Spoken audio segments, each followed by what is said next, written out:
They say betrayal stings the most when it comes from someone you once trusted with your soul.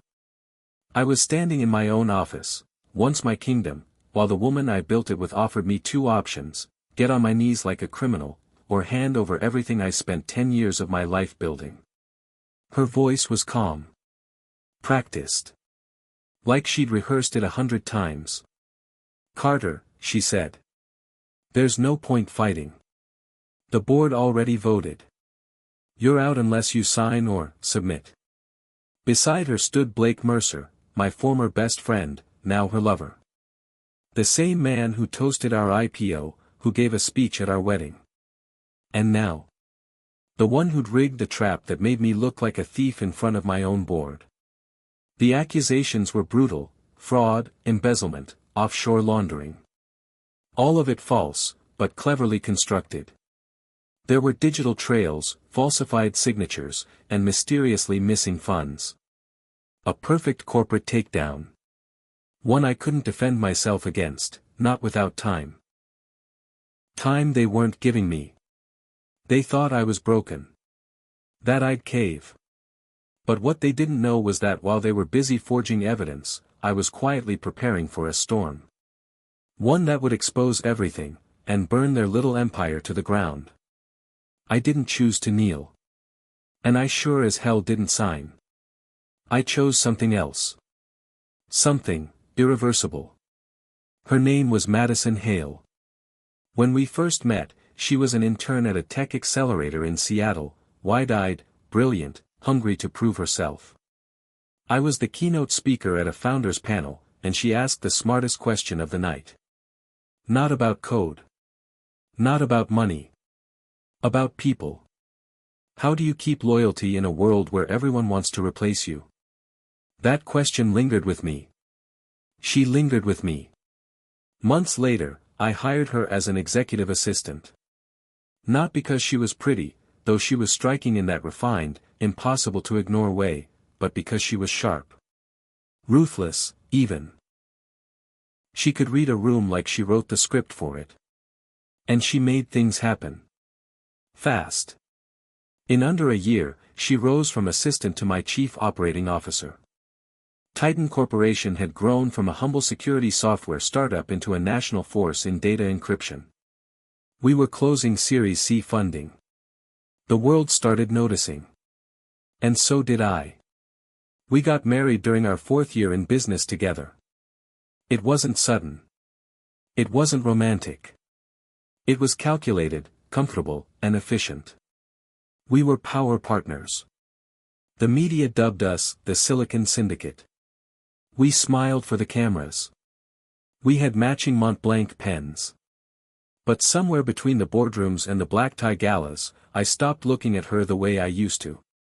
And I think, she noticed. Then there was Blake Mercer. I met Blake freshman year at Stanford.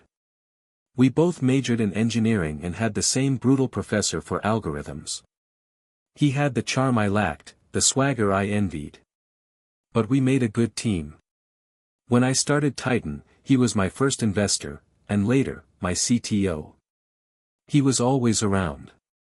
Always loyal. Or so I thought. Madison and Blake working late didn't raise red flags at first.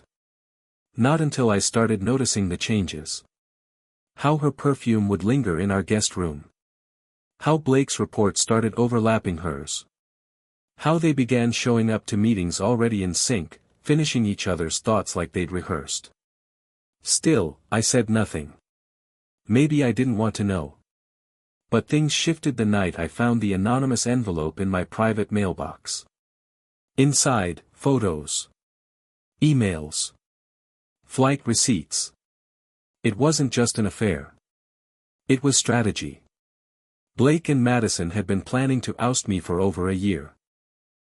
They had the board slowly wrapped around their fingers, promising explosive growth, streamlined leadership, without me. And when I began noticing discrepancies in the accounts, they struck first. They framed me for embezzlement, diverting company funds into dummy shell accounts that pointed to my credentials.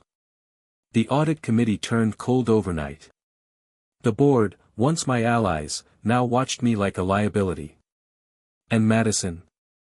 She didn't flinch when she offered me those two choices in the boardroom. Kneel, or give up Titan. To her, I was just another outdated algorithm. Ready to be replaced. It was supposed to be a routine quarterly review. Just me, Blake, Madison, and the CFO going over projections. The numbers looked off, subtle, but off. There were transactions I didn't remember approving.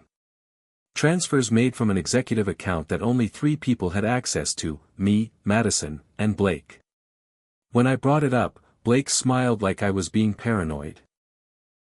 Madison shifted the subject almost instantly, complimenting a new strategic hire we'd made. Something in my gut twisted. That night, I logged into our private audit system. I wasn't even supposed to have access without board approval, but I had built the first firewall of Titan. I knew where the backdoors were. What I found made my blood run cold. There were invoices for services we never ordered. Vendors with no physical offices. Wire transfers to banks in the Caymans. And every trail led back to my name. The metadata on the approvals had been scrubbed, but not perfectly. I caught a tiny inconsistency, a timestamp that didn't match my login activity. That's when I realized what was happening. They were setting me up. Before I could confront either of them, the audit committee called an emergency session. Someone, probably Madison, had sent them a damning packet of evidence. I wasn't invited to speak. I wasn't even warned. By the time I got the email, the committee had already escalated the matter to the board. I walked into the office the next morning and my access badge didn't work. My own security guard, Mark, a guy I gave a Christmas bonus to every year, wouldn't look me in the eye as he asked me to wait in the lobby. That was the day the board called me in and Madison gave me the ultimatum. Neil, she said, admit you falsified the financials, or sign over the company quietly. Save yourself the scandal. But they didn't know me. Not anymore. They were playing chess with someone who built the board. And I had already made my first counter move. The day after the boardroom ambush, I disappeared. Not in the literal sense, I still had my name, my bank accounts, my car. But I vanished from Titan's halls, from its servers, from the executive email chains. My calendar went blank. My phone barely buzzed. For the first time in a decade, I wasn't at the helm. Madison wasted no time. By noon the next day, her face was all over tech media. Madison Hale, new CEO of Titan Corp. She gave a smug quote about a seamless leadership transition, painting me as some noble founder stepping aside to focus on new ventures. I watched it all from my condo, alone, seething. But I wasn't idle. I called Gabe Ellis. He used to work cybersecurity for the NSA before I poached him to build Titan's encryption division. He owed me big time. I covered his sister's cancer treatment when his insurance wouldn't. Gabe didn't ask questions. He just said, "How deep?" "All the way," I replied. While Gabe began dissecting the forged trail that Blake and Madison had left, I turned my attention to the people. Madison and Blake might have fooled the board, but Titan had 800 employees. And not all of them were on their side. I reached out to Julia Marks, our HR director. She'd always been loyal to me, but I knew she was terrified of losing her job. Still, I had to try. "Julia," I said over a scrambled signal call, "do you believe I did this?" There was silence on the line, then a quiet, "No." "But they've got people watching everything. Phones. Email. Even personal accounts." I expected that. Madison learned the art of preemptive control from me. But I also taught her that no system is airtight. There's always a leak, always a person who wants out. Gabe uncovered a string of payments, made from one of Titan's dummy accounts to an obscure Delaware consulting firm. When we traced that firm, we found a contract signed by Blake, and a clause that promised him 15% of Titan's post-Carter equity. The smoking gun. But it wasn't enough. We needed someone inside. That's when fate handed me an unexpected card. Late one night, as I was reviewing the files, I got a text from an unknown number. "She's not who you think she is. Meet me at the old dock near Pier 9. Come alone." The message vanished seconds after I read it. I went, half expecting it to be a trap. But instead, I found someone I hadn't seen in years, Samantha Lee. She used to be Madison's closest friend. One of our early engineers. She left suddenly 2 years ago, citing creative differences. Now I knew better. She used me, Samantha said, not even bothering to say hello. She stole code I built and patented it under Titan's name. Said I could sue if I wanted, but she'd bury me. "Why now?" I asked. "Because I saw what she did to you. And I know what she's doing next." Samantha handed me a flash drive. "Here's her off-ledger operations. Every burner server. Every backdoor. She thinks she's untouchable." I took the drive, fingers trembling. This changes everything." "Yeah," Samantha said with a bitter smile. "Now go burn her to the ground." I didn't sleep that night.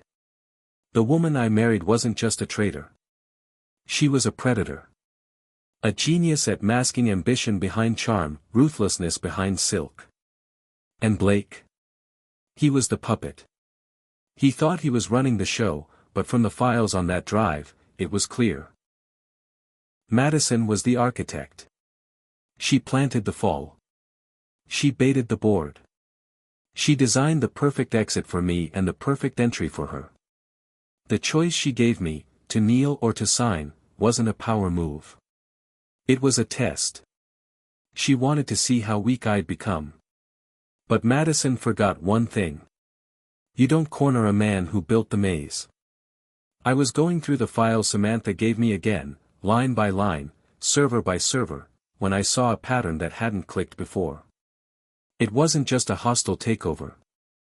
It was premeditated, and deeply personal. One of the folders was labeled with a codename, Project Monarch. At first, I assumed it was just another shell Madison used to funnel funds, but when I opened the contents, my hands went cold. Inside were transcripts, recordings of my private meetings, my voice calls, even therapy sessions I had during the company's early stressful years. There were psychological profiles written by third-party consultants. Notes on my habits. My triggers. My weaknesses. It wasn't corporate strategy. It was psychological warfare. She had studied me, tracked me, manipulated the timeline of events down to my stress levels. Emails she delayed responding to, board motions she introduced when she knew I was overwhelmed. It was all part of a deliberate plan to make me unravel, to make it look like I was slipping before they dropped the false charges. I thought she betrayed me to gain control. But now I realized, she enjoyed it. Madison didn't just want the company. She wanted the satisfaction of watching me crumble. She wanted to dismantle me from the inside out and rebuild my empire under her own name, with Blake as her public face and me as the ghost behind the fall. Suddenly, this wasn't just about revenge. This was about survival. About reclaiming my identity.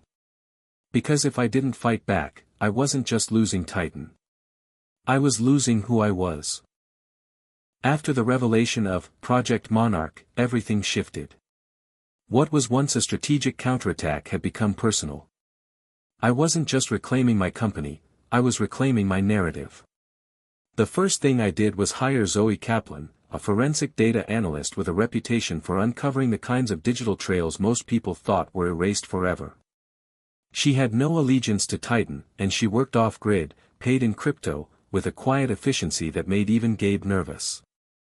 She finds what people are trying to forget, he told me. Just tell her where to look. I gave her the entire drive Samantha handed over, and the access codes I had buried in Titan's early architecture. Zoe didn't disappoint. Within 3 days, she uncovered hidden audio files of boardroom conversations, recorded illegally, and buried correspondence between Madison and certain board members. Bribes. Promises. Incriminating material. Madison had manipulated everyone. Some she seduced. Some she blackmailed. But there was one name that surprised me, Eli Dunham, chairman of the board. He'd been a mentor. A father figure in many ways. I still remembered him giving a toast at our wedding. But Eli had been covering his losses in another venture, and Madison had bailed him out, with my money. In exchange, he backed the embezzlement narrative and helped push the vote that removed me from power. It was like watching dominoes fall in reverse, finally seeing how the pieces were placed before they were tipped over. Still, I couldn't go public. Not yet. I needed timing. Leverage. Proof strong enough that no NDA or backroom deal could bury it. So I played the game. I made a public appearance at a local entrepreneurship summit. Not to speak, but to be seen. The rumors of my fall had made headlines for weeks.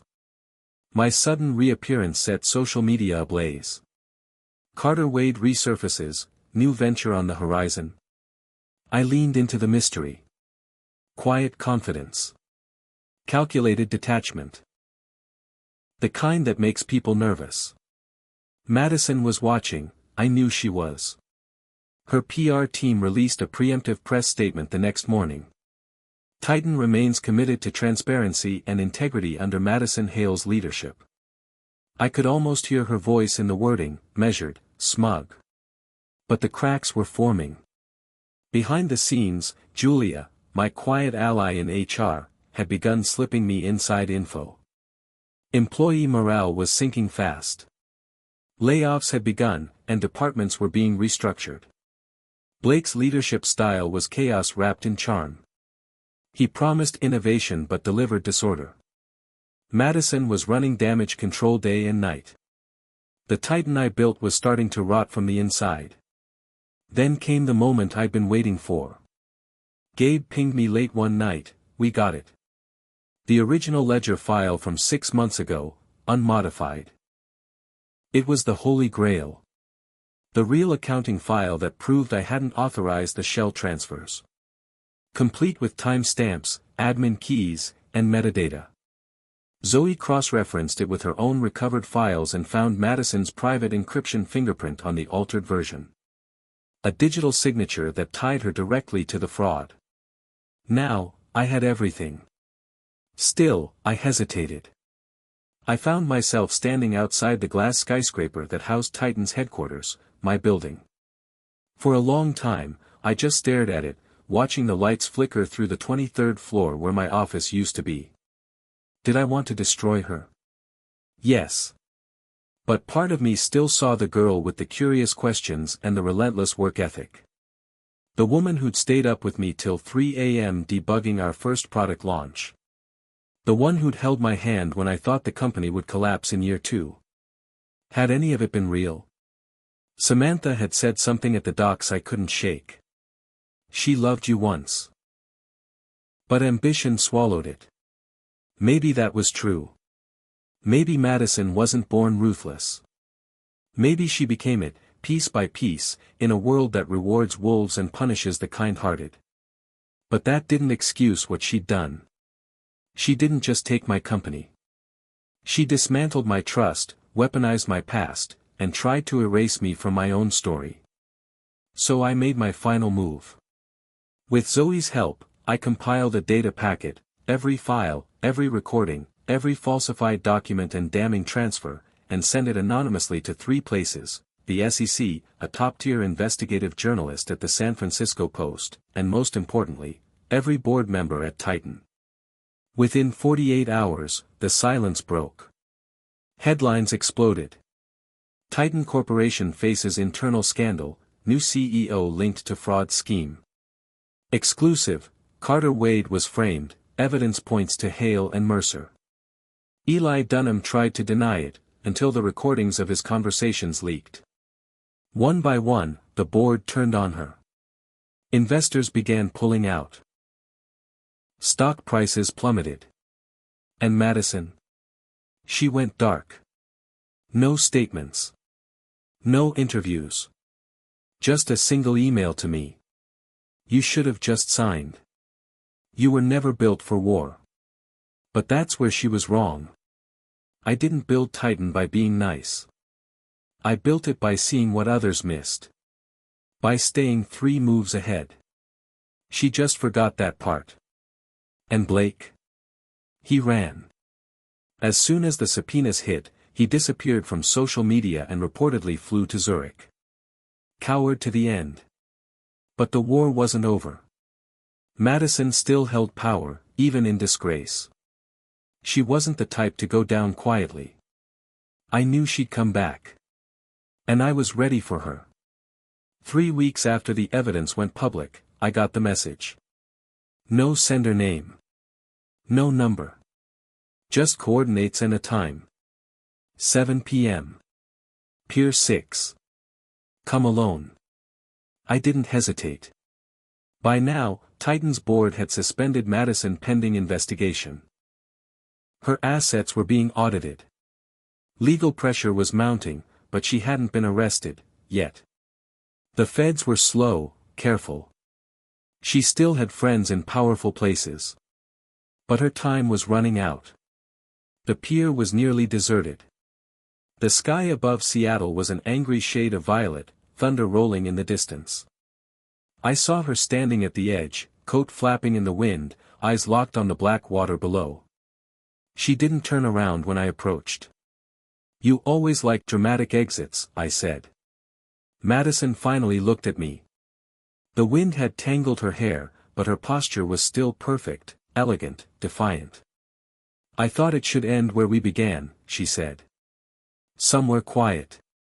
Off the grid. Why? I asked. You got what you wanted.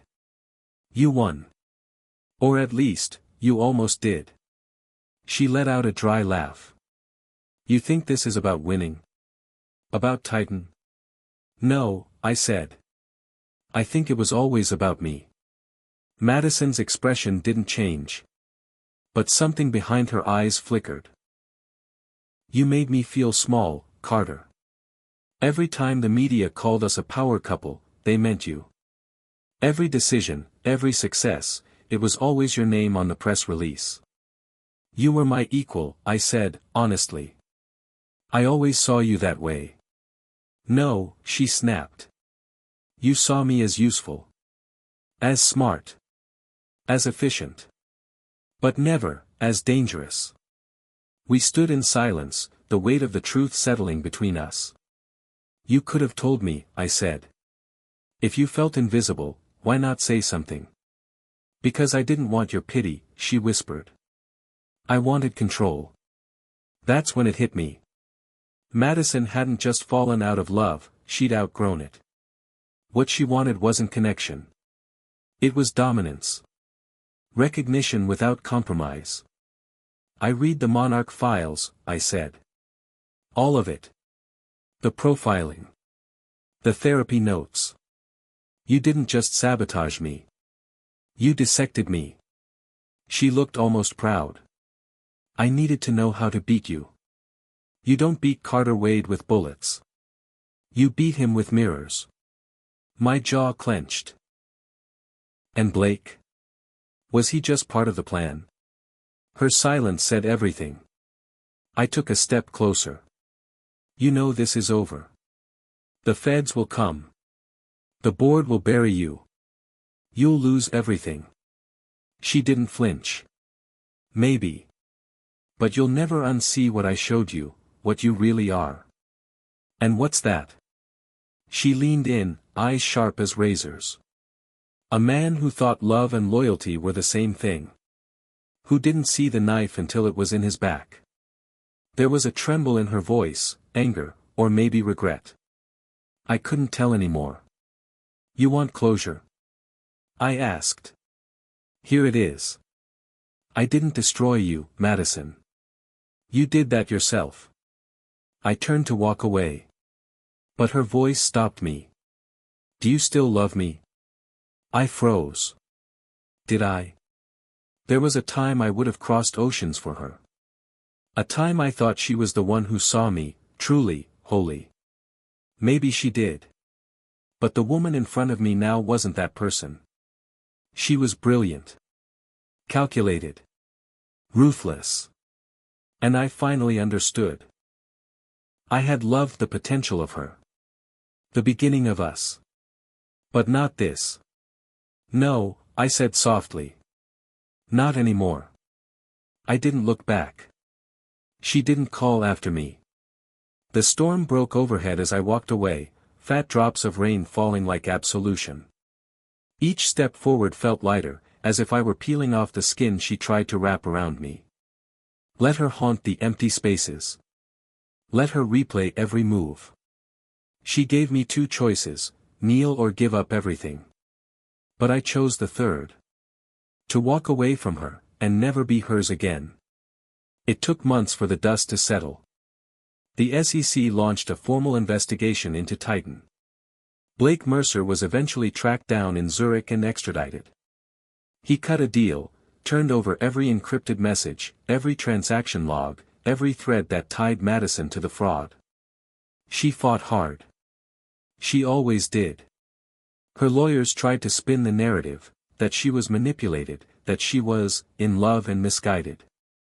But the evidence was overwhelming. The project codenames. The internal memos.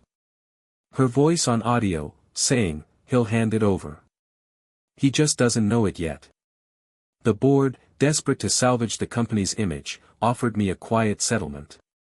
A full public apology, reinstatement of my equity, and a massive payout to walk away for good. I took it. But not for the money. I didn't want to go back to Titan. Not after what it became. Not after what she turned it into. I watched the press conference announcing the leadership overhaul from a hotel room in Lisbon. Blake was already sentenced. Madison stood trial the next month. I didn't attend. I didn't need to see her fall.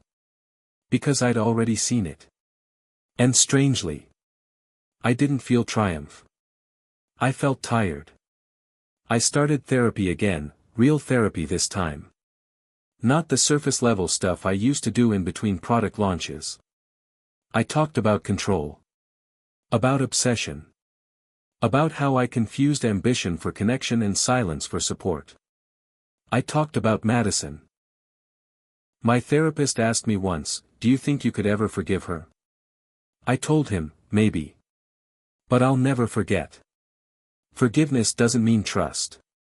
It doesn't mean you invite the wolf back into your home. It just means you stop letting the wound own you. I moved to the coast, bought a small place near Cannon Beach. I surf now. Badly, but with heart. I'm mentoring a new generation of founders, not for glory, but to help them avoid the mistakes I made. Sometimes, I still get messages. Investors asking if I'm ready for a comeback. Journalists digging for the full story. I don't reply. I've said what I needed to say. I did what I needed to do. They wanted me to kneel. To vanish. Instead, I rebuilt. Not a company. A life. And that, Madison, is the one thing you never could understand. Funny how power looks different when you're not desperate to keep it. In the boardroom that day, Madison believed she had checkmate. She stood there offering me two neatly labeled options, both ending with me on my knees, humiliated or erased. She thought the choice would define me. But it didn't. My refusal did. I didn't kneel. I didn't hand over Titan. I didn't explode in rage or cling to some fragile ego. I stepped off the board entirely, and watched the empire she tried to steal collapse beneath her feet. It's not revenge that gives you peace. Not really. It's the realization that you survived the worst parts of someone you once loved, and didn't become them in the process. The truth is, I don't hate Madison anymore. What she did, what they both did, taught me something I never would have learned at the top of the world. That love without respect is a loaded weapon. That trust, once broken, doesn't shatter, it reshapes you. And that sometimes, the third option isn't revenge or surrender. It's liberation. There's a freedom in walking away with your name, your dignity, and your soul intact. I was framed. Betrayed. Nearly destroyed. But I didn't kneel. I didn't lose. I chose a third path. And that's the one no one ever sees coming.